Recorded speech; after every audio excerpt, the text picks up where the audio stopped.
أعوذ بالله من الشيطان الرجيم. بسم الله الرحمن الرحيم. Baik, kita mulai ya. Sambil nanti menunggu yang lainnya. Bismillahirrahmanirrahim. Assalamualaikum warahmatullahi wabarakatuh. Alhamdulillah. Hamdan katsiran thayyiban mubarakan fi kama yuhibbu rabbuna wa yarda. Asyhadu an la ilaha illallah wahdahu la syarikalah wa asyhadu anna Muhammadan abduhu wa rasuluhu amma ba'd. Naam. Alhamdulillah kita bertemu lagi pada sesi yang kedua ya. Untuk sesi yang pertama kemarin kita sudah baca sampai hadis ke-15. Insyaallah taala kita akan lanjutkan mulai hadis ke-16 dan nanti di akhir kita akan jika waktunya masih sempat kita akan baca ulang untuk yang faut kemarin yang terlewatkan hadis 1 sampai hadis 15. Jika cukup waktunya. Kalau tidak nanti di akhir sesi yang ketiga kita akan baca secara sempurna ya 1 sampai 15. Tafadhol Ustaz Muhammad Abdul Latif. Assalamualaikum. Bismillah.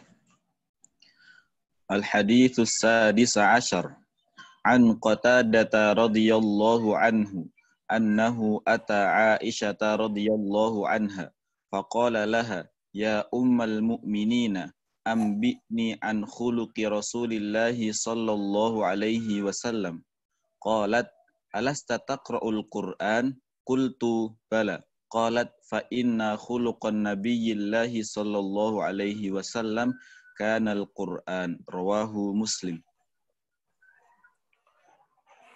Nah, pada hadis yang ke-16 ini kita diajarkan oleh Rasulullah SAW bahwasanya akhlak beliau adalah mencerminkan Al-Quran secara sempurna, ya, secara menyeluruh, baik dalam akidahnya, dalam ibadahnya, dalam muamalahnya, semuanya mencerminkan Al-Quran dalam kehidupannya.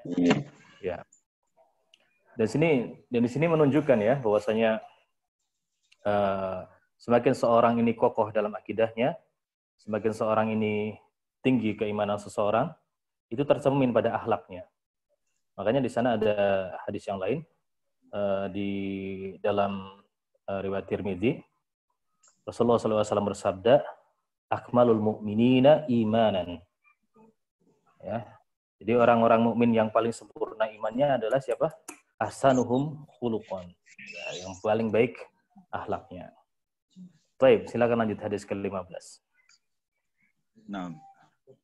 Wa an Sa'ad bin Hisham bin Amir qala ataitu Aisyah radhiyallahu anha faqultu ya ummal mu'minin Rasulillah sallallahu alaihi wasallam qalat kana khuluquhul Qur'an ama taqra'ul Qur'an qaulallahi azza wa jal wa innaka la'ala khuluqin azim rawahu Ahmad wa huwa haditsun sahih. Nah, ini masih lanjutan dari hadis yang ke-16 ya. Sekarang yang hadis yang ke-17. Silakan. Al-haditsus sabi' ashar an Abdullah bin Mughaffal radhiyallahu anhu qala ra'aitu Rasulullah sallallahu alaihi wasallam yauma fathi Makkah wa huwa ala naqah yaqra'u suratal fathi wa huwa yurajji' rawahu al-Bukhari wa Muslim wa ghairuhuma. Baik. Hadis ke-17 ini ya pembahasannya tentang lebih fokus ke kita bahas tentang at-tarji' ya, yaitu melakukan Al-Qur'an. Ya, mengiramakan bacaan mad ya disebutkan at-tarji' ini seperti ketika kita membaca Al-Qur'an pada posisi mad ya. Seperti ada kalau yang suaranya bening jernih ya, ada gelombang-gelombangnya itu ya, vibrasinya. Ya, jadi diiramakan. Baik. Namun di sini ada pembahasan yang menarik ya kalau kita lihat ya. Nanti di belakang di hadis yang ke-30 ya nanti akan kita dapati. Ya, di situ Al-Imam Nawawi rahimahullahu taala di dalam kitabnya Riyadhus Shalihin beliau menjelaskan makna yang semisal dengan ini ya. Jadi dari Abu Hurairah radhiyallahu anhu, Rasulullah sallallahu alaihi wasallam bersabda, "Ma adanallahu li syai'in ma adana lin nabi yataghanna." Yataghanna bil Qur'an, ya. Jadi lafaz yataghanna yang melakukan ya tarji ini tadi itu tidak dimaknakan sebagai lagunya musik ya, lagu-lagu yang pada musik. Kata Imam Nawawi rahimahullah, makna yataghanna bil Qur'an di situ adalah yuhassinu sautahu bil Qur'an ya. Jadi memperindah suara ketika membaca Al-Qur'an. Nah, dalam hadis lain yang masyhur juga dikatakan man lam yataghanna bil Qur'an falaysa minna. Ya. Lagi-lagi makna yataghanna dijelaskan oleh Imam Nawawi di dalam syarah Sahih Muslimnya, beliau mengatakan di situ setidaknya ada 3 makna. Ya, yataghanna di situ ada 3 makna. Kalau tadi yang pertama di Riyadhus Shalihin disebutkan memperindah suara ketika membaca Al-Qur'an ya. Yuhassinu sautahu bil Qur'an. Di hadis yang lalu kita sudah bahas makna tahsin seperti apa, nanti bisa dimurajaah ya. Ini makna yang pertama yataghanna. Yang kedua disebutkan yataghanna di situ bisa bermakna adalah mencukupkan diri dengan Al-Qur'an. Ya. Jadi cukup dengan bacaan Al-Qur'an inilah bacaan yang terindah, terbaik. Makna yang lain, makna yataghanna itu adalah menjaharkan, ya, memperjelas bacaan Al-Qur'an. 6. Silakan lanjut. Hadis ke-18.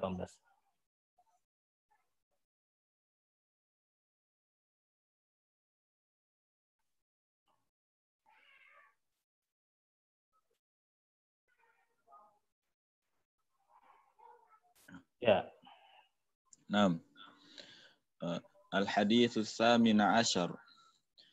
An Abdullah bin Umar radhiyallahu anhuma anna Rasulullah sallallahu alaihi wasallam naha an yusafara bil Qur'ani ila ardil adu, muttafaqun alaihi. Wa fi riwayati li Muslimin la tusafiru bil Qur'an fa inni la amanu an yanalahu al adu. Baik. Al-Qur'an ya. Al-Qur'an yang dimaksudkan di hadis ini ya, jadi dilarang oleh Rasulullah membawa Al-Qur'an ke negeri orang kafir ya, karena dikhawatirkan jatuh di tangan mereka. Nah, ini di hadis ini sebenarnya menunjukkan bahwasanya anjuran ya, perintah untuk menjaga Al-Qur'an. Baik dari menjaga di dalam dada hafalan maupun dari tulisannya yang tertulis dalam lembaran-lembarannya. Nah, jadi di hadis ini sebenarnya sudah menjadikan bukti bahwasanya ya mushaf itu sudah tersusun di zaman Rasulullah SAW ya. Maka penyusunan mushaf di generasi berikutnya, generasinya Abu Bakar, kemudian disempurnakan oleh generasinya Utsman bin Affan, ini bukan perkara yang baru ya. Proses pengumpulan ini. Nah, ini disebutkan di sini ya. Jangan sampai Al-Qur'an jatuh ke orang lain ya. Al-Qur'an yang dimaksud bukan kalamullah yang di situ, tapi adalah lembaran-lembaran yang ditulis di kulit, bukan di kertas ya, di kulit, di daun, di media-media yang dulu dituliskan oleh para sahabat. Ini jangan sampai terjatuh di tangan kaum muslimin ya. Suhuf di situ. 6. Baik, hadis ke-19, silakan. Al-hadits ats-tasi' 'ashar. An Abi Hurairah radhiyallahu anhu anna Rasulullah sallallahu alaihi wasallam qala idza qama ahadukum minal laili fasta'jamal Qur'anu ala lisanihi falam yadri ma yaqulu falyattaji' rawahu Muslim wa Ahmad wa Abu Dawud wa Ibnu Majah wa Nasa'i wa ghairihim. Nah, baik. Ya. Ini juga perintah ketika seorang membaca Al-Qur'an tiba-tiba dia ngantuk. Ya. Anjurannya bagaimana? Tapi sebelumnya dilihat dulu ngantuk yang seperti apa. Karena para ulama melihat ada beberapa jenis kantuk di sini. Ya, kita lihat nanti. Kalau kantuknya itu karena suatu hal yang wajar ya, kita membaca ngantuk, kita mau buat aktivitas yang lain kantuk, maka solusinya sesuai dengan apa yang disampaikan dalam hadis ini, ya tidur aja, berbaring tidur sampai hilang rasa kantuknya. Ya, secukupnya. Ini kantuk yang wajar. Tapi kalau kita misalkan, kalau kita membaca Al-Quran ngantuk, ya. Tapi kalau membaca buku ngantuk. Tapi kalau beraktivitas yang lain tidak ngantuk, Ini berarti ada sesuatu di mata kita. Ya. Jadi solusinya bukan tiduran ya, tapi dicek, periksa matanya. Mungkin ada penyakit di situ di mata kita. Nah, ini yang ngantuk jenis yang kedua, disebabkan karena faktor penyakit. Baik. Kemudian ada juga ngantuk yang lain ya. Ini kebalikannya ya. Kalau ketika beraktivitas yang lain tidak ngantuk, membaca tidak ngantuk, tiba-tiba membaca Al-Quran ya, baru sebentar ngantuk. Ya, ini hati-hati. Hati-hati jika menemukan keadaan seperti ini, berarti di situ ada gangguan di dalam hatinya. Di dalam jiwanya sedang terganggu. Ada penyakit hati di situ. Nah, sebagian mengisyaratkan bisa jadi karena hatinya goncang terganggu kena penyakit, atau ada gangguan jin di situ yang kita meminta pertolongan kepada Allah untuk diangkat gangguan tersebut. Ya, jadi ada sebagian yang seperti itu. Wallahu a'lam. Lanjut silakan. Al-haditsul 'ishrun an Abdullah bin Mas'ud radhiyallahu anhu qala lin nabiy sallallahu alaihi wasallam iqra alayya qultu ya Rasulullah aqra'u alayka wa alayka unzil qala na'am faqara'tu alayhi suratan nisa'i hatta ataitu ila hadhil ayah فكيف إذا جئنا من كل أمة بشهيد وجئنا بك على هؤلاء شهيدا قال حسبك الآن فالتفت إليه فإذا عيناه تذرفان رواه البخاري. Iya, ini hadis yang semisal sudah pernah kita bahas di pertemuan pertama, ya, tapi kita dapat faedah baru di sini ya. Yang pertama, bagi para pengajar Al-Quran di sini ya, ketika beliau atau kita sedang menyimak bacaan seseorang, entah itu hafalan atau bacaan seseorang, ya, pelajaran pertama apa? Ketika menghentikannya stop ya, cukup. Ya, mencukupkan di situ, menghentikan bacaan orang yang sedang kita simak, sunnahnya dengan membaca mengatakan apa? Hasbuk, hasbuk, hasbuk. Nah, ini sunnahnya seperti itu. Nah, kemudian faedah yang kedua apa? Ketika kita sedang menyimak bacaan seseorang, ya, hendaknya orang yang menyimak ini benar-benar mendengarkan, memperhatikan bacaan orang yang sedang membaca Al-Quran. Nah, banyak sekali guru-guru Al-Quran yang terlalu bermudah-mudah di sini, ya. Ya subhanallah ya, bukan kita merendahkan guru-guru kita, ya pendahulu kita, tapi bukan adab yang baik ketika orang mensetorkan bacaan, ya ada satu baca ini, dua baca ini, tiga baca ini, empat ini. Ya mungkin beliau ini memiliki kemampuan seperti itu, ya. Tapi bagaimana mungkin kita bisa mentadaburi sementara di sini membaca ayat yang rahmah, di sana membaca ayat yang azab, bagaimana kita bisa tadabbur, ya. Fokus saja satu kita resapi, ya, seorang guru hendaknya seperti itu, perhatikan. Dan juga jangan ketika kita sedang fokus menyimak, ya fokus saja disimak, jangan beraktivitas yang lain, bahkan ditinggalkan seperti itu. Nah, ini bukan termasuk adab yang dicontohkan oleh Rasulullah SAW. Dan juga hadis ini mengabarkan keutamaan Abdullah bin Mas'ud, ya sudah kita bahas di sesi sebelumnya. Baik, silakan Ustaz. Lanjut hadis ke-21. Al-haditsul hadi wa ishrun an Abi Abdurrahman as-Sulami an Utsman bin Affan radhiyallahu anhuma anin Nabi sallallahu alaihi wasallam qala khairukum man ta'allama al-Qur'ana wa 'allamah rawahul Bukhari. Wa fi riwayatin 'indal Bukhari wa Tirmizi an Utsman bin Affan radhiyallahu anhu qala Nabi sallallahu alaihi wasallam inna afdalakum man ta'allama al-Qur'ana wa 'allamah. Baik. Hadis yang masyhur ya, yang sering kita sampaikan kepada murid-murid kita ya. Makna dari ya disebutkan khairukum ya. Orang-orang terbaik banyak ya, banyak hal yang menyebabkan seorang menjadi baik di sisi agama, baik di sisi Allah dan Rasulnya. Salah satunya ini ya. Salah satunya adalah seorang yang belajar dan mengajarkan Al-Qur'an. Ingat ya, ada keterkaitan belajar dan mengajarkan. Nah, jadi orang yang sudah mengajarkan Al-Qur'an ya. Kalau dia kepengen menjadi orang yang terbaik, ya tetap iringi dengan belajar. Ya. Begitu juga dengan orang yang sudah belajar Al-Quran, ya, apa yang dia dapat, ajarkan walaupun satu huruf. Maka disitulah dia mendapatkan derajat yang terbaik. Jangan hanya belajar terus tapi merasa saya belum mampu mengajar, saya masih banyak salahnya. Iya betul, semua orang mah punya banyak kesalahan ya. Tapi hadis ini memotivasi kita supaya apa yang kita ilmui maka kita ajarkan. Ya, di situ juga ada kaidah lain, ilmu sebelum amal. Taib. Dan masya Allahnya ya, keutamaan seorang pengajar Al-Quran ya ini berbeda dengan keutamaan seorang yang memiliki ilmu lain di dunia, ilmu dunia, ya berbeda. Ya.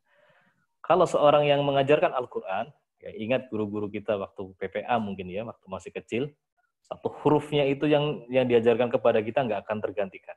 Ya. Kita mau kasih berapa banyak uang kepada guru yang mengajarkan satu huruf saja, itu nggak akan bisa menggantikannya. Nggak akan bisa menggantikan kemuliaan mereka. Nah, ya. Jadi nggak ada istilahnya mantan guru, nggak ada.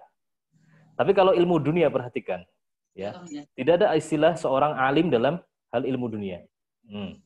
Ini menjadi apa pembedanya sih. Tidak disebut seorang misalkan apa, seorang pandai berdagang. Ya, dia seorang alim dalam hal berdagang nggak. Dari sisi ilmu dunia itu hanya mana yang duluan tahu dan mana yang belakangan tahu. Nah, jadi bukan masalah keutamaannya. Jadi kalau sekarang kita mungkin belum tahu triknya membuat apa, misalkan membuat HP, kan kita belakangan tahu. Tapi setelahnya kita akan mengetahui teknologi yang lebih canggih, nah dia akan mengungguli. Nah, tapi kalau dalam ilmu agama nggak bisa. Walaupun kita sekarang sudah besar, alhamdulillah sudah bisa membaca Al-Quran, berguru kepada masyaikh, bahkan mendapatkan sanad Al-Quran, guru kita yang dulu tetap guru kita. Guru kita yang dahulu yang mengajarkan huruf kita, Iqra, itu tetap guru kita, dan itu kita tidak bisa menyamai keutamaan mereka. Ya, begitu, Masya Allah. Silakan, lanjut. Al-Hadits Tsani wa Ishrun an Nafi' bin Abdul Harith annahu laqiya Umar bin Al-Khattab radhiyallahu anhu bi Usfan wa kana Umar radhiyallahu anhu ista'malahu ala Makkah. فقال له عمر من استخلفت على أهل الوادي قال استخلفت عليهم ابن أبزة قال وما ابن أبزة فقال رجل من موالينا فقال عمر رضي الله عنه استخلفت عليهم مولا فقال إنه قارئ لكتاب الله عالم بالفرائض قاضٍ فقال عمر رضي الله عنه أما إن نبيكم صلى الله عليه وسلم قد قال إن الله يرفع بهذا الكتاب أقواما ويضع به آخرين رواه مسلم وأحمد ولفظ.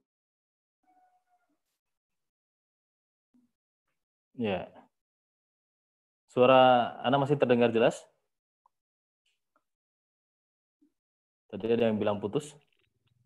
Masih terdengar? Tadi sempat putus, Set. Sekarang sudah.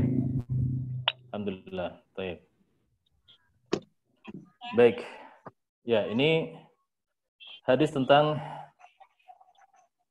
ketinggian derajat seorang ya, disebabkan karena Al-Quran.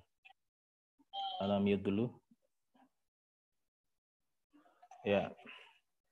Jadi Al-Quran ini Masya Allah ya, segala sesuatu yang berhubungan dengan Al-Quran, ya, yang di situ masuk Al-Quran di dalamnya, itu otomatis menjadikan hal tersebut mulia. Ya, perhatikan, ya, ketika Al-Quran ini diturunkan kepada siapa? Malaikat Jibril alaihissalam. Maka secara otomatis, nggak ada suaranya? Coba dicek ya. Terdengar ya suaranya ya? Nah, berarti yang tidak terdengar tadi coba dicek lagi ya. Nah, audionya. Baik, alhamdulillah. Ya. Ketika Al-Quran diturunkan melalui malaikat Jibril, ya Jibril alaihissalam menjadi malaikat yang termulia di antara malaikat-malaikat yang lain. Nah, kemudian malaikat Jibril menurunkan kepada manusia, yaitu kepada Nabi kita Muhammad SAW. Maka otomatis, ya, Muhammad Shallallahu Alaihi Wasallam menjadi manusia termulia. Ya. Dan Al-Quran ketika turun di kota Mekah dan Madinah, dua kota ini menjadi kota yang termulia di antara kota-kota yang ada di seluruh dunia. Masya Allah. Ketika Al-Quran turun di bulan Ramadan, di malam Lailatul Qadar. Bulan Ramadan, malam Lailatul Qadar menjadi hari yang termulia dan bulan yang termulia. Masya Allah ya. Coba lihat hadis ini ya. Al-Quran turun kepada seorang mantan budak, Ibnu Abza ya. Ibnu Abza menjadi orang yang mulia, diangkat menjadi pemimpin di kota Mekah. Al-Wadi itu kan kota Mekah ya. Ya, diangkat menjadi seorang pemimpin. Hikmah yang lain adalah apa? Ketika kita mengangkat seorang pemimpin, ya, seorang pemimpin di antara kita bisa pemimpin keluarga, ya, pasangan hidup, cari orang yang mulia karena Al-Quran. Maka insya Allah keluarganya pun akan mulia. Ya, jadi kalau bagi akhwat ya, mencari pasangan hidup, cari suami yang dia dekat dengan Al-Quran. Harapannya apa? Supaya kehidupannya, ya, rumah tangganya menjadi mulia di atas Al-Quran. Terlebih pada pemimpin yang skalanya lebih tinggi lagi. Ya, kita berdoa kepada Allah Subhanahu Wa Taala agar kita diberikan pemimpin yang dekat dengan Al-Quran. Supaya apa? Supaya negara kita mulia. Begitu ya. Insyaallah. Barakallahu fikum. Silakan lanjut.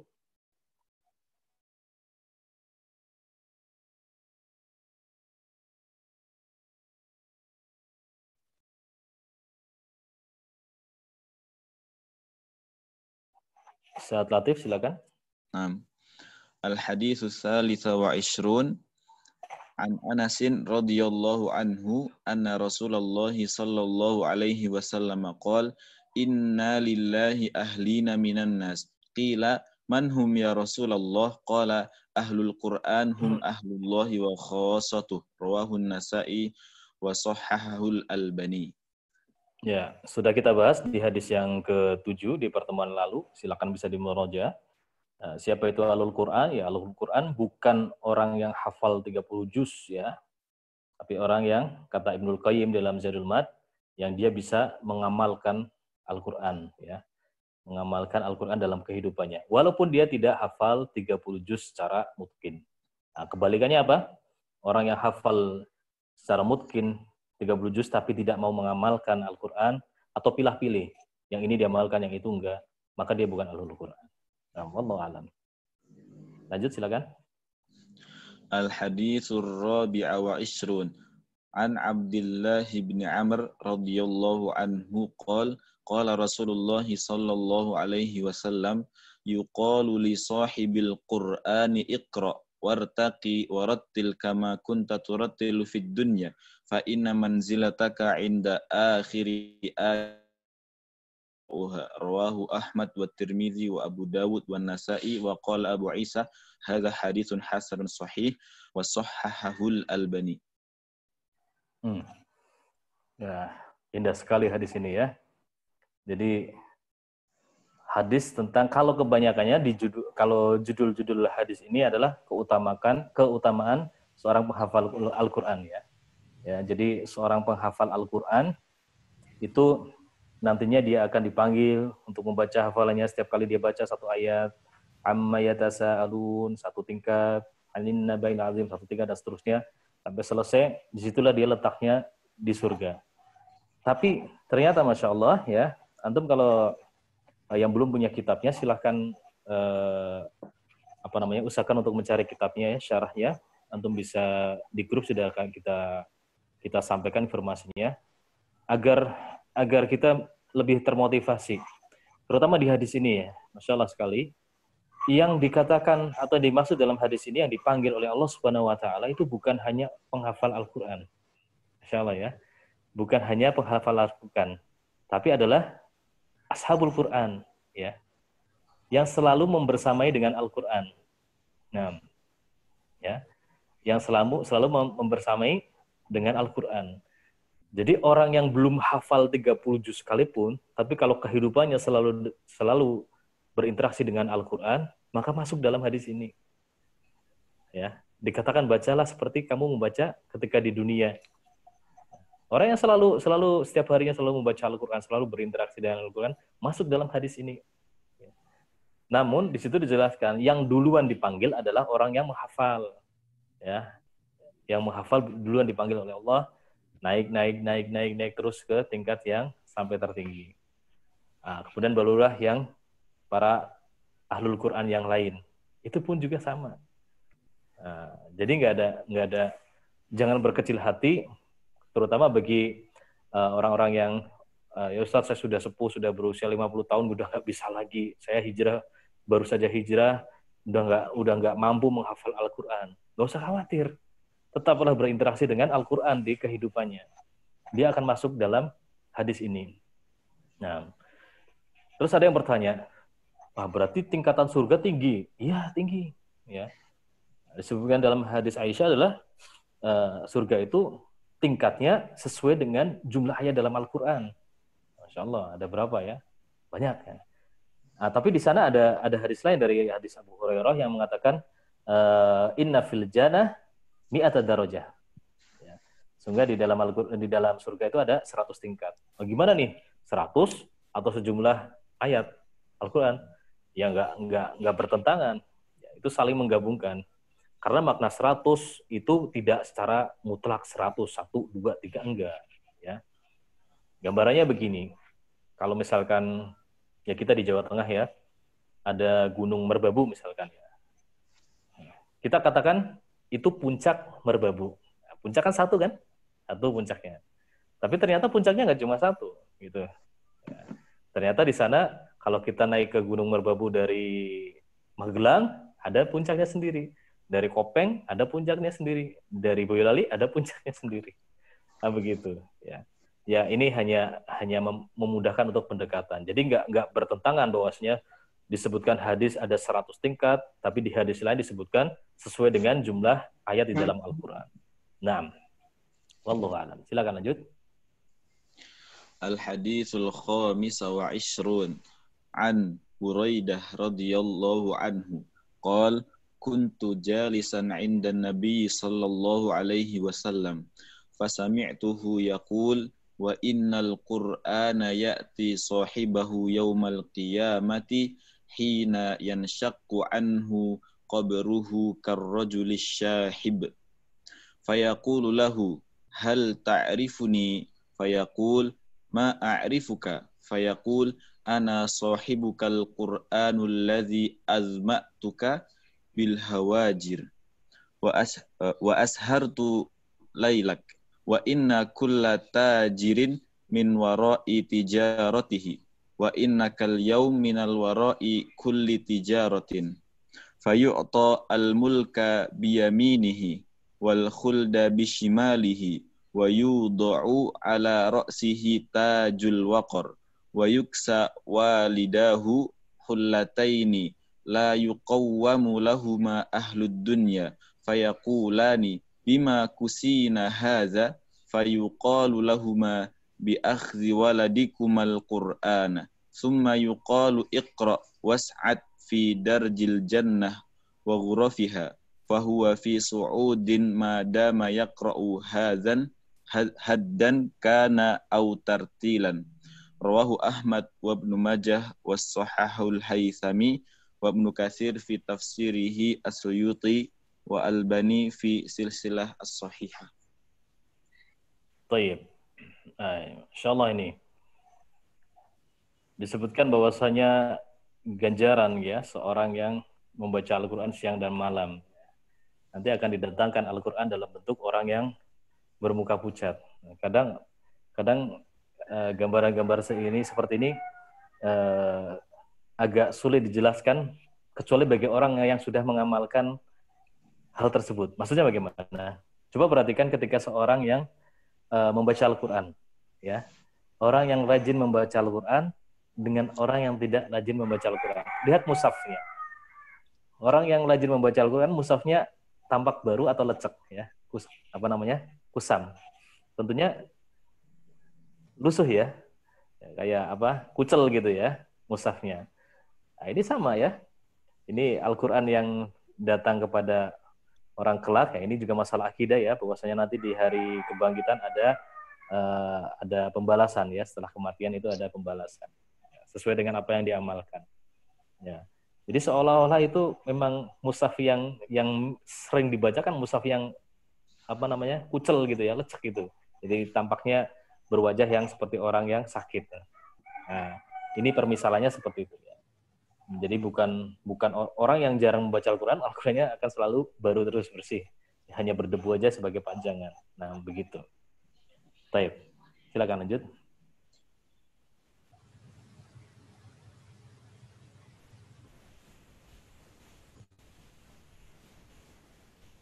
Silakan Ustaz. Hadis 26. Atau jika ada yang mau menggantikan, boleh angkat tangannya.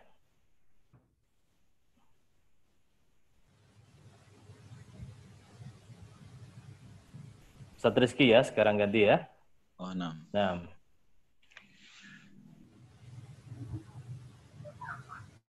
Fadhil Ustaz Rizky dibuka mic-nya. Nah, Ustaz. Nah. Hadis 26. Nah. الحديث السادس والعشرون إكرام أهل القرآن وإجلالهم وتوقيرهم واجتناب أذيتهم عن أبي موسى الأشعري رضي الله عنه قال قال رسول الله صلى الله عليه وسلم إن من إجلال الله إكرام ذي الشيبة المسلم وحامل القرآن غير الغالي فيه والجافي عنه وإكرام ذي السلطان المقسط Rawahu Abu Dawud wal Baihaqi wa hassanahul Albani. Baik, Masya Allah nih. Ya, ketika seorang memuliakan ya penghafal Al-Quran, ya seorang yang ahlul Quran, dalam hal memuliakannya pun kita diperintahkan untuk bersikap pertengahan, tidak berlebihan dan juga tidak meremehkannya, yang membuat menyakiti orang tersebut, apalagi seorang yang ahlul Quran, seorang yang penghafal Al-Quran. Baik. Ini nasihat buat kita ya. Jadi banyak sekali yang terkadang ingin memuliakan seseorang, tetapi di situ ada hal-hal yang justru menyebabkan dia berlebihan. Contoh ya, contoh. Sekali lagi alafum minkum ya, kalau misalkan ini contoh yang kami berikan sedikit kurang sesuai, atau membuat tidak nyaman ya sebagian pihak, biasanya ya sebagian panitia kajian, biasanya nih ya, berarti nggak semuanya, ketika mengadakan daurah atau membuat iklan ya, pamflet kajian, disebutlah nama ustadznya, kemudian apa gelarnya, Al-Hafidh. Masya Allah ya, ingin memuliakan beliau, ingin memuliakan seorang penghafal Al-Quran, tapi di situ ada hal yang dikhawatirkan itu menjadi melampaui batas. Karena makna Al-Hafidh sendiri, ya, kata Al-Hafidh Ibnu Hajar, ya, di dalam kitabnya An-Nukat itu disebutkan. Nah, ini perhatikan nih, kalau yang sudah terlanjur pernah menyematkan dirinya sebagai Al-Hafidh, dilihat dia sudah sesuai belum. Pertama, dia hafal Al-Quran, mungkin. Ya. Kedua, dia dikenal mengambil ilmu dari lisan ulama. Ya, langsung. Dan ilmunya mencakup dari timur sampai barat. Nah, berarti apa? Dia suka rihlah. Dari ulama-ulama dari timur sampai barat. Nah, ngambil langsung. Bukan hanya sekedar membaca kitabnya. Nah, kemudian, yang ketiga, dia punya banyak sanad yang tinggi, yang ali. Banyak riwayat yang ali. Nah, kemudian dia hafal ribuan hadis. Banyak hadis yang dihafal. Beserta dengan sanadnya dan perawinya. Kemudian dia sibuk menulis. Sibuk mesrihlah mencari ilmu. Ya, baik itu ilmu riwayah maupun ilmu diroyah. Ya. Kemudian dia faham tafsirnya. Dia bisa membedakan mana-mana yang sahih, ya, dari tafsir, mana hadis yang, kalau tafsirnya dari hadis, mana yang sahih, mana yang bermasalah. Nah, baru orang yang seperti ini layak disebut sebagai Al-Hafidh. Ada nggak di zaman kita sekarang ini? Ya, Insya Allah ya. Baik. Terus bagaimana dong kalau mau menghormati ya? Dengan doa saja. al-ustadz fulan hafizahullah, semoga Allah menjaganya. Nah, itu lebih pertengahan, ya, lebih pertengahan. Walaupun kita ingin menghormati ustadz tersebut, ya tidak masalah. Tapi khawatir nanti dari sisi ustadznya akan menjadi muncul penyakit hati. Wah, saya sudah mempunyai gelar al-hafidh. Ini penyakit hati juga, ya. Nanti dari sisi yang lain pun akan terbuka pintu-pintu yang kurang baik. Ya.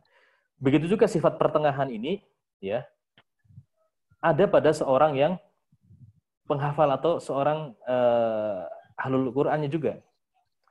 Misalkan ya, ketika seorang mengambil atau ingin meriwayatkan atau ingin menurunkan sanadnya, memberikan sanad kepada seseorang, ya, seorang guru, ya, seorang syekh, kepengen mewariskan ilmunya atau mewariskan sanadnya. Sikap pertengahan inilah yang kita cari, kita ambil. Ya.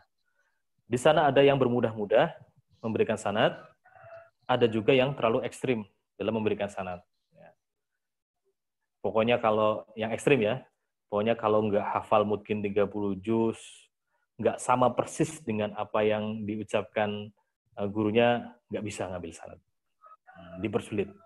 Sudah hafal 30 juz, pokoknya harus hafal matan kitab ini, matan kitab itu, diuji ini, diuji itu, baru boleh ambil sanad. Nah, ini juga tidak dibetulkan.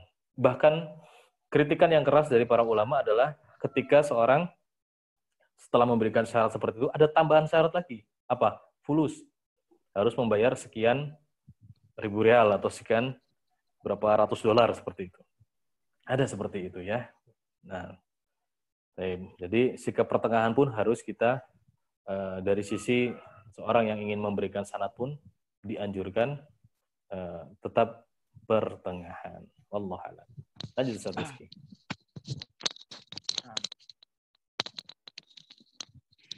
الأحاديث الواردة في الحث على تعاهد القرآن ومراجعته. الحديث 27 تعاهد القرآن واستذكاره. عن أبي موسى الأشعري رضي الله عنه عن النبي صلى الله عليه وسلم قال: تعاهد القرآن فوالذي نفسي بيده لهو أشد تفصيا من الإبل في عقلها. متفق عليه. وعن نافع عن ابن عمر رضي الله عنهما أن رسول الله صلى الله عليه وسلم قال: إنما مثل صاحب القرآن كمثل صاحب الإبل المعقلة إن عاهد عليها أمسكها وإن أطلقها ذهبت. رواه البخاري ومسلم. Ya. Menjaga Al-Qur'an dan senantiasa mengingatnya. Ya. Hafalan Al-Qur'an itu sangat mudah lepas, ya. Maka seorang yang sudah menghafal Al-Qur'an harus senantiasa menjaganya. Nah, ya, kalau kita melihat kisah yang menarik dari Imam Syafi'i ya, Imam Syafi'i, beliau itu hafalannya dikenal luar biasa sekali. Kalau baca kitab, ya, baca kitab nih, yang halaman sebelah ditutup. Ya, karena apa? Karena kalau kebuka sedikit saja, sekali baca langsung hafal. Jadi khawatir langsung kecampur. Jadi baca kan dua kitab kayak gini, yang sebelah ditutup. Nah, kebaca sedikit langsung hafal. Ini Imam Syafi'i. Bersamaan dengan itu, ya kisahnya masyhur ya, sudah sering terdengar. Pernah beliau mengadu, yang hafalannya seperti itu ada, pernah mengadu kepada gurunya, pada Imam Waqi. Syakautu ila Waqi, ya, Imam Syafi'i mengadu kepada Waqi, ya, guru beliau. Su'a hifdzi, ya, tentang jeleknya hafalanku, ya Allah. Hafalannya kayak gitu masih dibilang jelek, ya, insyaallah ya. Kemudian kata Waqi gimana? Ta'arsyadani ila tarkil ma'asi. Beliau memberikan petunjuk kalau suruh menjauhi maksiat, ya. Fa'ahbaroni, dan beliau mengabarkan kepada Imam Syafi'i bi annal ilma nurun. Bahwasanya sungguhnya ilmu adalah cahaya. Wa nurullahi la yahda di'asi. Cahaya Allah itu tidak mungkin diberikan kepada orang yang bermaksiat. Nah, ini kuncinya ya. Kuncinya selain seorang itu terus berusaha memurojahnya, maka sekuat mungkin untuk meninggalkan maksiat. Ini Imam Syafi'i ya, hanya melihat sebagian dari betis wanita, itu langsung rontok semua hafalannya. Nah, lanjut silakan. الحديث الثامن والعشرون تعاهد القرآن بالليل والنهار وإلا نسي عن موسى ابن عقبة النافع عن ابن عمر رضي الله عنهما قال قال رسول الله صلى الله عليه وسلم وإذا قام صاحب القرآن يقرأه بالليل والنهار ذكره وإن لم يقم به فنسيه رواه مسلم.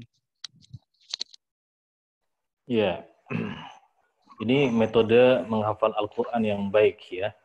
Jadi murojaah baik di dalam sholatnya maupun di luar sholat ya, siang dan malam ya. Di dalam sholat sunnah terutama ya, itu untuk paling bagus untuk murojaah.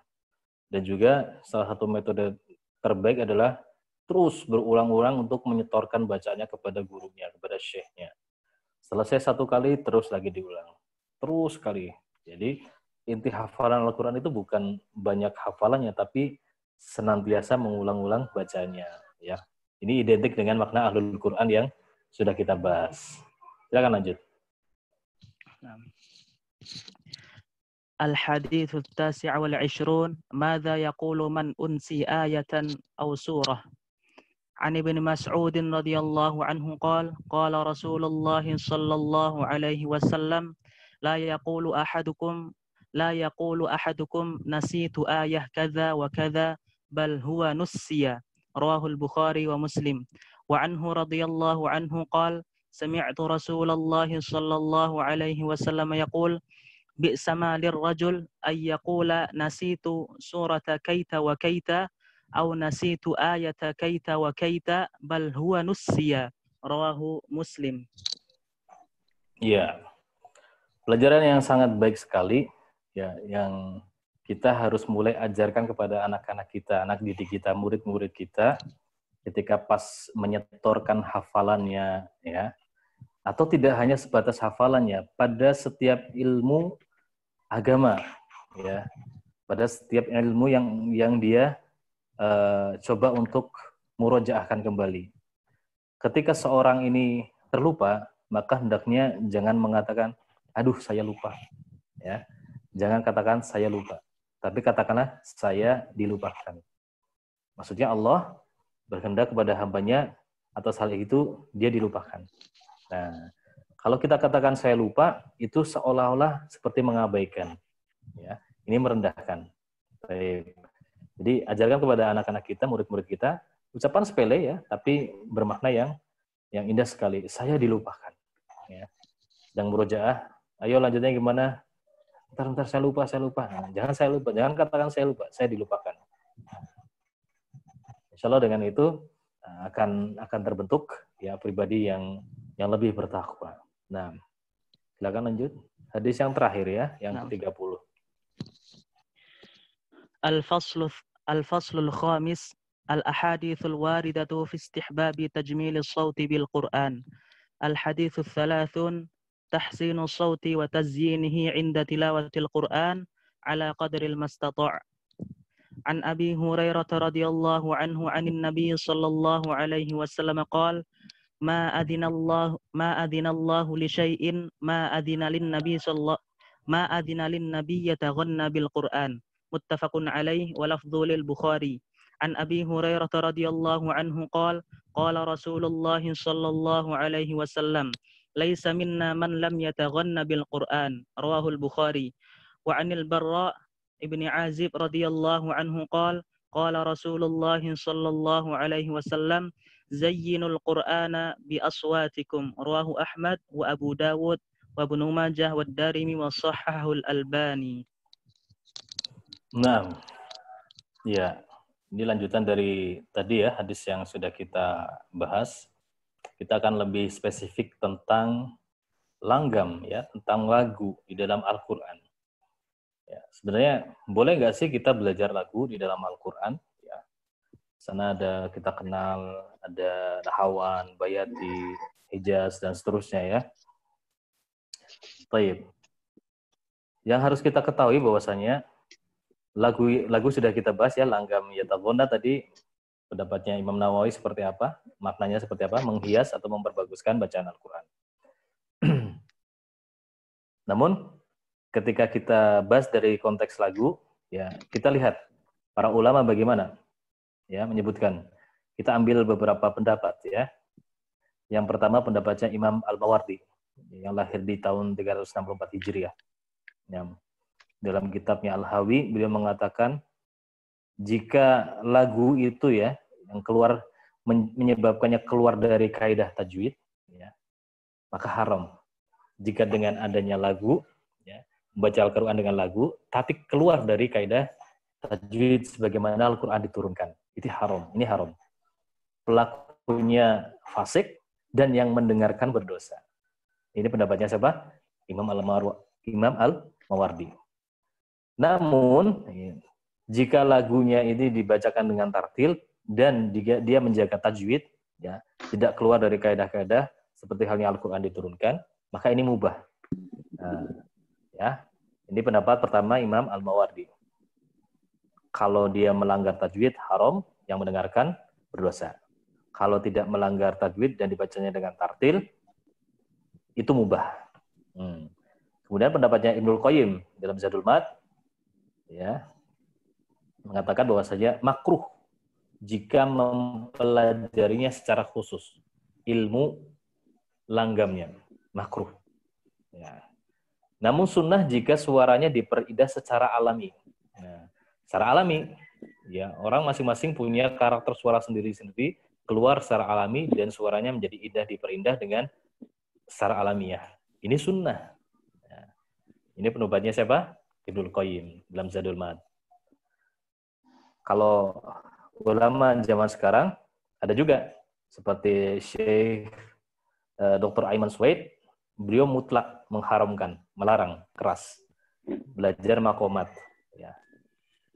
Nah, adapun pendapat yang lain seperti Syekh Al-Misrawi, beliau membolehkan jika tidak menyelisihi tajwid. Dan mustahab, disukai jika mendatangkan tadabbur. Baik.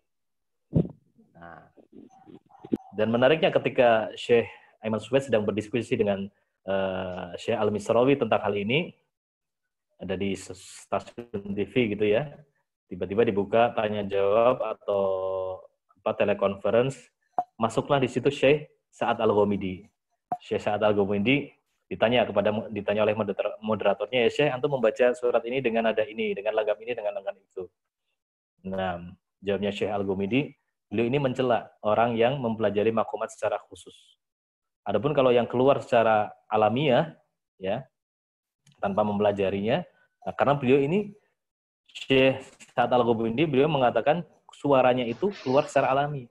Nah, jadi itulah pendapat-pendapat dari para ulama.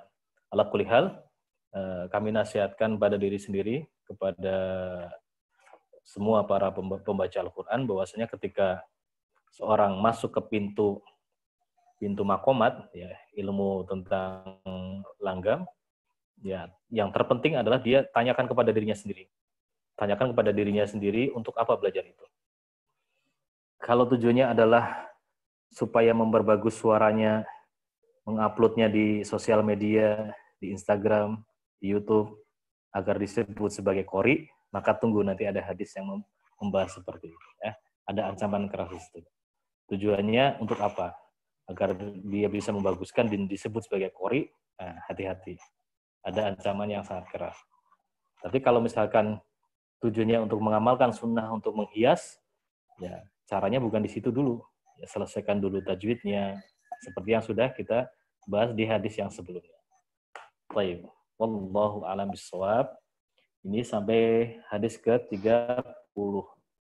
Kita masih ada waktu sedikit. Mungkin kita akan baca dengan cepat ya. Ustaz Rizky siap? Dari 1 sampai 15 mungkin. Dibaca ulang yang vote yang kemarin supaya tertambah. Atau ada yang mau menggantikan? Nah, Ustaz, insyaallah. Baik ya. Silakan dibaca saja matannya dari 1 sampai 15. Fadhol. Nah. Bismillahirrahmanirrahim. عن أمير المؤمنين أبي حفص عمر بن الخطاب رضي الله عنه قال قال رسول الله صلى الله عليه وسلم إنما الأعمال بالنيات وإنما لكل امرئ ما نوى فمن كانت هجرته إلى الله ورسوله فهجرته إلى الله ورسوله ومن كانت هجرته لدنيا يصيبها أو امرأة ينكحها فهجرته إلى ما هاجر إليه. رواه البخاري ومسلم. الفصل الأول الأحاديث الواردة في فضائل قراءة القرآن ومدارسته. الحديث الأول فضل مدارسة القرآن. عن أبي هريرة رضي الله عنه قال قال رسول الله صلى الله عليه وسلم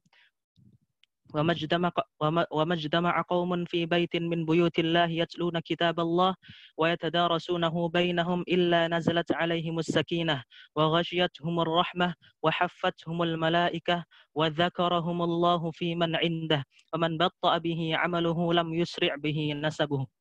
رواه مسلم وأبو داود وغيرهما. الحديث الثاني عن عبد الله بن مسعود رضي الله عنه قال قال رسول الله صلى الله عليه وسلم من قرأ حرفا من كتاب الله فله به حسنة والحسنة بعشر أمثالها لا أقول ألف لام ميم حرف ولكن ألف حرف ولام حرف وميم حرف. رواه الترمذي والدارمي.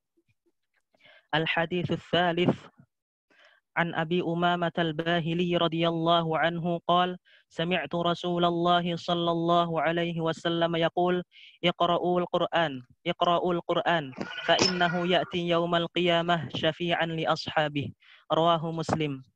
الحديث الرابع عن أبي موسى الأشعري رضي الله عنه قال قال رسول الله صلى الله عليه وسلم مثل المؤمن الذي يقرأ القرآن كمثل الأترجة ريحها طيب وطعمها طيب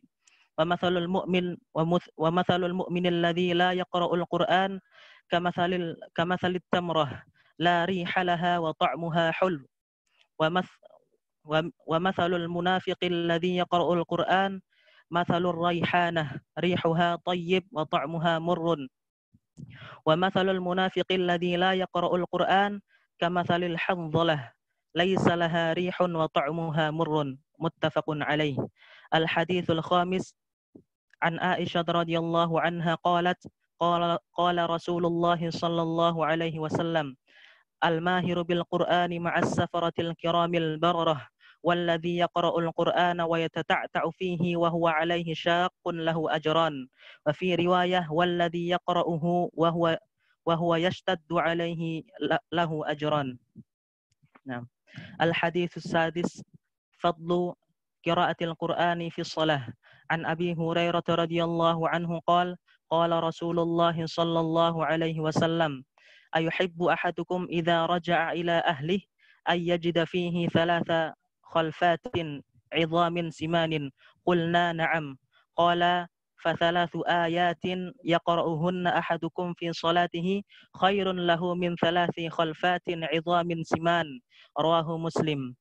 الحديث السابع عن النواس بن سمعان رضي الله عنه قال سمعت النبي صلى الله عليه وسلم يقول يؤتى بالقرآن يوم القيامة وأهله الذين كانوا يعملون به يقدمهم سورة البقرة وآل عمران وضرب لهما رسول الله صلى الله عليه وسلم 3 أمثال ما نسيتهن بعد. قال كأنهما غمامتان أو ظلتان سوداوان بينهما شرق أو كأنهما حزقان من طير صوافة تحاجان عن صاحبهما. رواه مسلم وأحمد ولفظ للأحمد. وعن أبي موسى الأشعري رضي الله عنه عن النبي صلى الله عليه وسلم قال مثل المؤمن الذي يقرأ القرآن ويعمل به كمثل الأترجة طيبة الطعم وطيبة الريح ومثل المؤمن الذي لا يقرأ القرآن ويعمل به كمثل التمرة طيبة الطعم ولا ريح لها. رواه البخاري. الحديث الثامن فضل قراءة سورة البقرة في البيت. عن أبي هريرة رضي الله عنه أن رسول الله صلى الله عليه وسلم قال لا تجعلوا بيوتكم مقابر فإن الشيطان ينفر من البيت الذي يقرأ فيه سورة البقرة. رواه مسلم. الحديث التاسع فضل الجاهر والمسر بالقرآن. عن عقبة بن عامر الجهني رضي الله عنه قال سمعت رسول الله صلى الله عليه وسلم يقول الجاهر بالقرآن كالجاهر بالصدقة والمسر بالقرآن كالمسر بالصدقة. رواه الترمذي وأبو داود والنسائي وأحمد. وقال أبو عيسى الترمذي حسن غريب وصححه الألباني. الحديث العاشر حب استماع القرآن. عن عبد الله بن مسعود رضي الله عنه قال قال لي رسول الله صلى الله عليه وسلم اقرأ علي القرآن. قال فقلت يا رسول الله أقرأ عليك وعليك أنزل؟ قال إني أشتهي أن أسمعه من غيري فقرأت النساء حتى إذا بلغت فكيف إذا جئنا من كل أمة بشهيد وجئنا بك على هؤلاء شهيدا فرفعت رأسي أو غمزني رجل إلى جنبي فرفعت رأسي فرأيت دموعه تسيل. رواه البخاري ومسلم ولفظ لمسلم. الفصل الثاني في الآداب والأحكام. الحديث الحادي عشر اغتباط صاحب القرآن. عن أبي هريرة رضي الله عنه أن رسول الله صلى الله عليه وسلم قال لا حسد إلا في اثنتين رجل علمه الله القرآن فهو يتلوه آناء الليل وآناء النهار فسمعه جر له فقال ليتني أوتيت مثل ما أوتي فلان فعملت مثل ما يعمل. ورجل آتاه الله مالا فهو يهلكه في الحق فقال رجل ليتني أوتيت مثل ما أوتي فلان فعملت مثل ما يعمل. رواه البخاري وأحمد ولفظ للبخاري. الحديث الثاني عشر كيفية قراءة النبي صلى الله عليه وسلم للقرآن.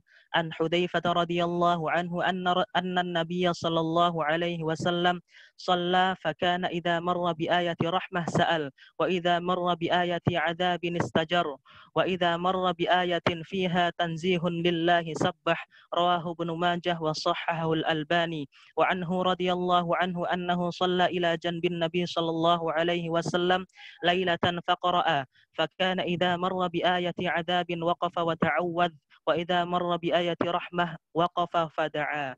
رواه النسائي وصححه الألباني.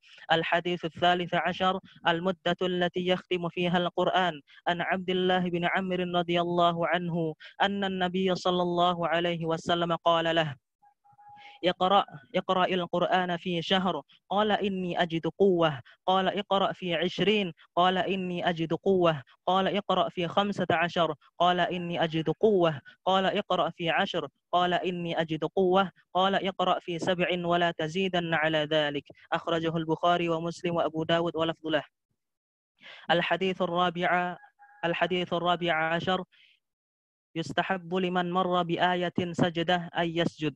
عن أبي هريرة رضي الله عنه أن رسول الله صلى الله عليه وسلم قال إذا قرأ ابن آدم السجدة فسجد اعتزل الشيطان يبكي فيقول يا ويله أمر هذا بالسجود فسجد فله الجنة وأمرت بالسجود فعصيت فللنار. رواه مسلم.